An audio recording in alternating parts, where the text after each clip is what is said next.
இந்த சிக்கன் பிரியாணிக்கு basmati rice 3 cup எடுத்துக்கோங்க. அதை நல்லா வாஷ் பண்ணிவிட்டு 15 நிமிஷம் ஊற வச்சுருங்க. அரிசி உடையாமல் பார்த்துக்கோங்க வாஷ் பண்ணும்போது. அதுக்கப்புறம் ஸ்ட்ரெயின் பண்ணி வச்சுக்கோங்க, சைடில் எடுத்து வச்சுக்கோங்க. அப்புறம் 1 கிலோ சிக்கனுக்கு 2 டேபிள் ஸ்பூன் இஞ்சி பூண்டு பேஸ்ட்டு, 2 டேபிள் ஸ்பூன் தயிர், 1 டேபிள் ஸ்பூன் கல்லுப்பு போட்டு மிக்ஸ் பண்ணி ஒரு மணி நேரம் நல்லா ஊற வச்சுருங்க. அப்போ தான் அந்த ஃப்ளேவர் இறங்கும். அப்புறம் ஒரு அடிகனமான பாத்திரத்தில் 1/2 கப்பு கடலெண்ணெய், 1/4 கப்பு நெய் போட்டு நல்லா சூடானதுக்கப்புறம் பட்டை, கிராம்பு, ஏலக்காய் சேர்த்துக்கோங்க. அதுக்கப்புறம் 4 பெரிய வெங்காயம் நீல வாக்கில் கட் பண்ணது சேர்த்து நல்லா வதக்கிக்கோங்க. ரொம்ப ப்ரௌன் ஆக தேவையில்லை, ஓரளவு கலர் சேஞ்ச் ஆனாலும் வதக்குனா போதும். அதுக்கப்புறம் அது கூட 2 டேபிள் ஸ்பூன் இஞ்சி பூண்டு பேஸ்ட்டு சேர்த்து பச்சை வாசனை போகிற அளவு வதக்கிக்கோங்க. இதுக்கப்புறம் இது கூட 4 பெரிய தக்காளி, வெட்டின தக்காளி எடுத்து நல்லா சாட்டே பண்ணுங்கள்.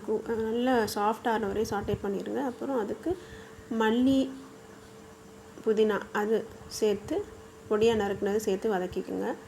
அப்புறம் தயிர் இது கூட 3 டேபிள் ஸ்பூன் சேர்த்துக்குங்க. அப்புறம் மஞ்சள் தூள் 1/4 டீஸ்பூன், மிளகாத்தூள் 1/2 டீஸ்பூன், மல்லித்தூள் 1 டீஸ்பூன், கரம் மசாலா 1/4 டீஸ்பூன், வறுத்த ஜீரகத்தூள் 1/4 டீஸ்பூன், அப்புறம் உப்பு கல் உப்பு வந்து ஒரு 1/2 டீஸ்பூன் போட்டு மிக்ஸ் பண்ணிவிட்டு ஊற வச்ச கறி சேர்த்துக்கோங்க. 2 பச்சை மிளகாவும் இதில் சேர்த்துக்கோங்க. இதை நல்லா ஒரு 1 to 2 மினிட்ஸ் ஹை ஃப்ளேமில் வதக்கிட்டு அப்புறம் ஒரு லோ ஃப்ளேமில் 15 நிமிஷம் குக் பண்ணிடுங்க.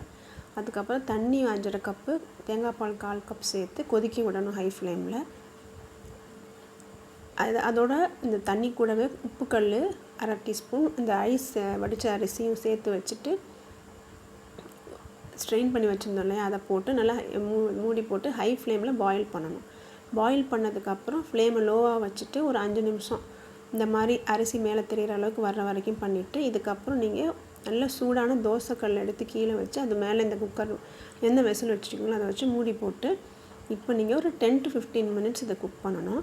நடுவில் கொஞ்சம் செக் பண்ணிக்கங்க, கிளறி விட்டுக்கோங்க. அந்த அரிசி உடையாமல் மெதுவாக கிளறணும். இதுதான் தம் ப்ராசஸ். இது ஆக்சுவலாக இது வந்து இன்னும் ஒரு 5 மினிட்ஸ் குக்கிங் தேவைப்படுது. மூடி போட்டு அதே மாதிரி 5 மினிட்ஸ் வச்சு எடுத்தால் ஒரு ரொம்ப சுவையான ஃப்ளேவர்ஃபுல் சிக்கன் பிரியாணி ரெடி. இது ரொம்ப சிம்பிளாக இருக்கும், நீங்கள் ட்ரை பண்ணி பாருங்கள். உதிரியாக எந்த ஒட்டாமல் வந்திருக்கு. டேஸ்ட்டும் ரொம்ப அருமையாக சூப்பராக இருந்தது. இதை ட்ரை பண்ணி பார்த்துட்டு எப்படி இருக்குன்னு சொல்லுங்கள். இந்த ரெசிபி பிடிச்சிருக்குன்னு நினைக்கிறேன். லைக் பண்ணி, ஷேர் பண்ணி, சப்ஸ்கிரைப் பண்ணுங்கள்.